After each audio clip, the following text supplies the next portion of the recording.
আপনার অণুতে যদি লেজারের প্রবলেম করে তাহলে আপনি কী করবেন? তো দেখতে পাচ্ছেন বন্ধুরা, আমার হাতে রয়েছে একটা ডিবিসি ব্র্যান্ডের অণু। তো এই অণুটা আসলে লেজারের প্রবলেম এবং কানেক্টিং পয়েন্ট আসলে ভাঙা। তো পন লাইট যেখানে আসলে লেজার ইন হয় সেখানে আসলে কানেক্টিং পয়েন্ট যেটা কানেক্টর ওটা ভেঙে গেছে। তো আমি এখন এটা চেঞ্জ করে দেবো। তো দেখতে পাচ্ছেন আমরা জাস্ট কী করি, খুব সহজেই এই অণুগুলো আসলে যখন আসলে লেজারের প্রবলেম করে তখন কিন্তু আমরা এই অণুগুলো আসলে চেঞ্জ করে নতুন অণু কিনতে আমরা বাধ্য হই।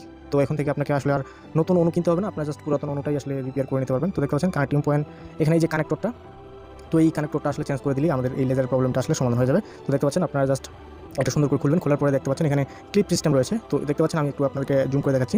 আমার আসলে এই যে কানেক্টরের ভিতরে যে আসলে পন ইয়েটা এখানে ইনপুট যেটা লাইন ইন হবে, এই কানেক্টরটা আসলে ভাঙা। তো দেখতে পাচ্ছেন আমি বাজার থেকে একটা নতুন কানেক্টর কিনে নিয়ে এসেছি। এখন এই কানেক্টরটা এখানে আমরা অন্যর এখানে ফিটিং করে দিলেই আমাদের অণুটা কিন্তু একদম পারফেক্ট লেজার পাবে এবং আগের মতোই ভালো সার্ভিস দিবে। ঠিক আছে? তো দেখতে পাচ্ছেন আমি এই যেভাবে আসলে সেটিং করতেছি বা ফিটিং করতেছি, আপনারা ঠিক আমার দেখে সেই একইভাবে একই নিয়মে ফিটিং করবেন। তো দেখতে পাচ্ছেন এইভাবে আপনারা এখানে ফিটিং করে দিলেই তো